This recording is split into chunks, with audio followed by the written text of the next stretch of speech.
Okay, so hi, I'm Konstaninos Synodinos from Simply Digital.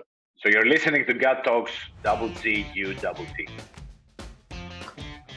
Thank you for that. You also faced lots of criticism also, and this is, I guess, daily. How do you deal with that?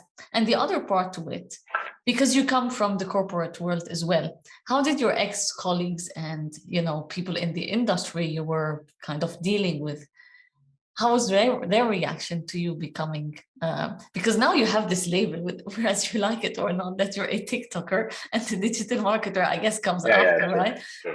How is that working for you? I know what you mean. And to be honest, I had all those concerns when I entered the platform.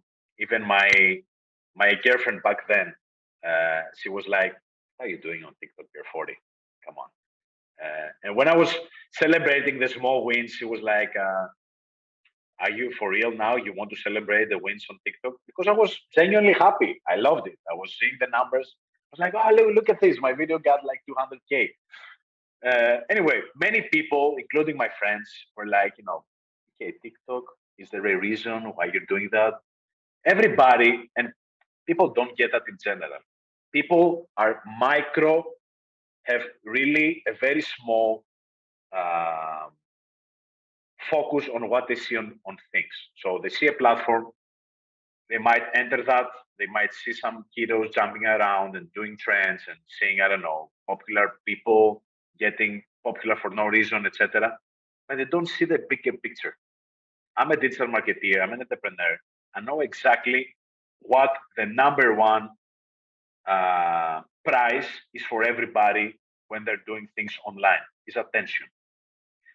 And attention was never cheaper in the history of the internet than it is on TikTok. So you can grab the attention of people easier, faster, and cheaper than ever. This is something that a person with my knowledge cannot ignore. So I don't care if people say that, okay, this is still kids in the platform or blah, blah, blah, and this. They don't understand the numbers.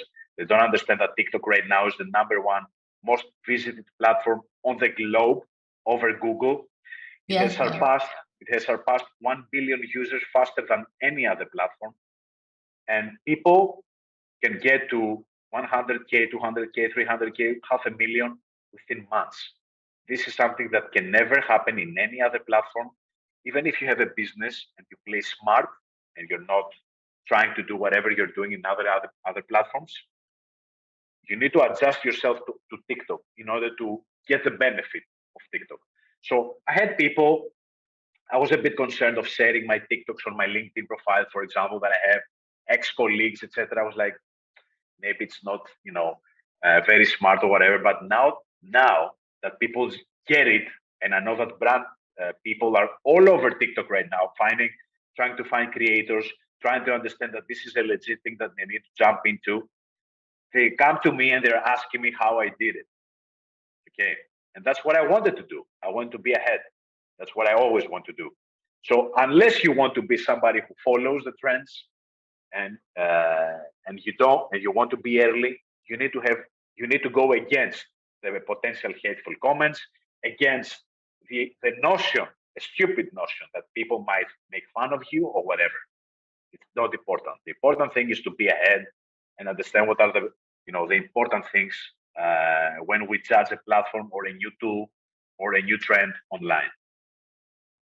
Yeah, and I guess this it can be perceived as just a platform, whereas it's a technology. It's a little bit like a crypto and so on. Everyone's like, not everyone, lots of people see this just as coins, whereas it's the technology behind it, it's the team, it's all of that. And I guess it's the same thing that can go in different directions at the end of the day. I mean, the person who invented how to create bombs, whatever, maybe the scope was not to kill people, but it can be used in that way as well. In that sense. So it's cool because it requires a lot of self-awareness also to be able to do what you're doing and to overcome, at the beginning you were saying criticism, but also question marks and so on. How do you work on your self-awareness? How are you self-aware? Well, first of all, this is a personal matter that you need to work in general for your life, right? For me, it started like 10 years ago when I started practicing NLP. I did my first therapies with a psychologist. So I wanted to understand what are my limitations as a person, to work on my mindset, to work on my limiting beliefs, to understand who I am exactly and who I am not. Because many people are living in a false reality, in a distorted reality. They don't really know who they are, what they are not. And that's why whatever people say, they take it inside and they make it their own reality. If you're not feeling well, if you're not having a very clear picture of who you are not, what are your traits, what are your positive things, what are your disadvantages, let's say, or the areas of improvement. No matter what people are going to say, they cannot really impact you, right? If you say that, I'm a fool jumping around on TikTok, you might say it, but this doesn't become my reality ever, because I know who I am. I know what I've done. I know why I'm doing what I'm doing. And irrespectively of the results of my action, I will stick to that. And I know that this is good for me. So I don't care about people's opinions anymore. Sometimes, they get under my skin. I'm a person, I'm not a god. But I'm in a much, much better position than I was 10 years ago. That I might, lose my sleep over a comment on YouTube. I don't get that anymore. I don't personalize anything anymore. Yeah, I guess that's part of the journey, and Definitely. It requires time and patience, and we see a lot of because you need to understand that most people, what people say to you is most of the times a reflection of their own beliefs, right? So, and many times they judge others because this is the position that they are currently at, right? So most of the times nobody will judge you or criticize you or do a hateful comment if he's ahead of you.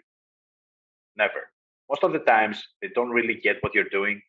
They're jealous of where you are, what you have accomplished, and you need to feel sorry for them.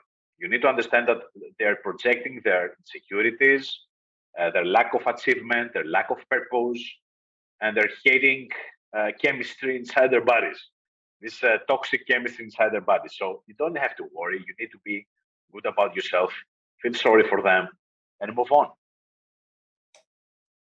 Cool. And this is like a good maybe advice. I'm gonna make like some quotes on that, like audiograms on that one, maybe more than one. You're also exploring, we have to talk about it because it's just a buzzword, but the NFT space also, Web3, and that's still being shaped. I mean, we have no answers to that yet, but it's also part of what you do, because you say you want to be ahead of the game, and it's important to know what's happening in the space to also serve clients and so on. How are you doing that, and how is like the response? Because you kind of have, I guess, and feel a responsibility towards your community too. So how are you able to communicate this to them in very short videos also? So I'm always honest with my videos, and that's one of the traits that I don't want to lose. It's part of my brand. It's part of my personal brand, and that's why sometimes I come out as angry or very straight, or I might curse a bit or whatever. I'm just straight as I am. There's no filter. I'm not pretending to be somebody else.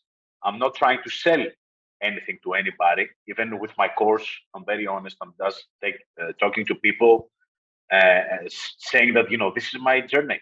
It's not a theoretical academic course or a book. It's something that it's just documenting something that I did. Pure results, very transparent on what I did and what I did not. So that's part of my content strategy. So, and this is also part of my NFT content strategy. So I had a video last week saying that, if somebody tells you that they are an NFT expert, run fast. So hi, I'm Konstaninos Synodinos from Simply Digital. You're listening to GGUTT, double G, GGUTT. GGUTT, double G-U, double T. Yeah. GGUTT, gut talks, right? Yeah, like gut feelings, really. So you're listening to gut talks, double G, U, double T. Cool.